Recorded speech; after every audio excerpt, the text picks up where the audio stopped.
infrastructure of India is not standardized. जो छोटे शहर हैं वो better हैं, which doesn't mean they're amazing, but metro cities बहुत बुरी condition में हैं, and I'll be speaking from my experience. Bangalore में कंस्ट्रक्शन खत्म ही नहीं होता और पूरा ही नहीं होता है. ड्रेनेज प्रॉब्लम्स भी हैं. This city is not build for monsoons that prolong. Traffic is a joke. The public transport is of sub standard quality. Metro हर जगह नहीं है. There is too much dust, so when I am going out I will be wearing a mask even though अभी COVID नहीं चल रहा है. The roads are not walkable and the AQI is bad.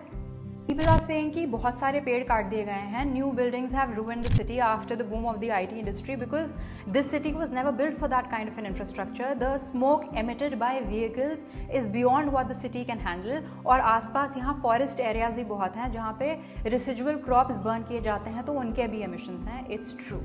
Actively, all this means that the city has really bad infrastructure and AQI. और बहुत लोग कह रहे हैं कि Indians should be more responsible. Don't burn firecrackers. Don't do this. Do this. My question to all these people is, how stupid are you? हर पर जब लड़ाई हो जाती है आप दूसरे इंसान को तो कन्विंस कर नहीं पाते हैं. आप 1.5 बिलियन लोगों को जो एक दूसरे से इतने अलग हैं उनको कन्विंस करेंगे कि वो अपनी हैबिट्स चेंज करें. Don't be naive. It's simply impossible. To fix this area, it has to be a top-down approach. अगर आप किसी कंपनी में काम करते हैं, उस कंपनी का आपने कॉन्ट्रैक्ट साइन किया होगा और उसमें एक टर्मिनेशन सेक्शन होता है. Why do most of us not do things in that termination section? Because there are consequences. I don't have a solution to this monstrous problem, but I know it will have to be a mandate that comes from the government.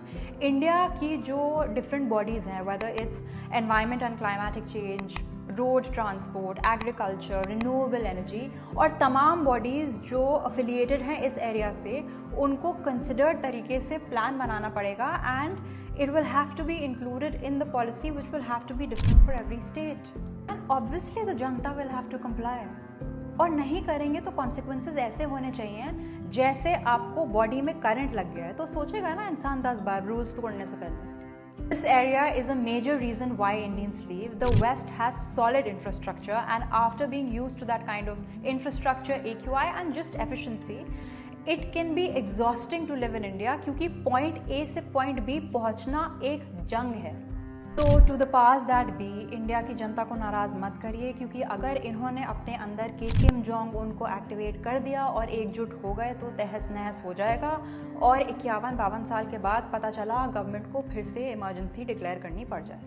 Please help us and don't push our buttons by being passive. We also want to see India flourish.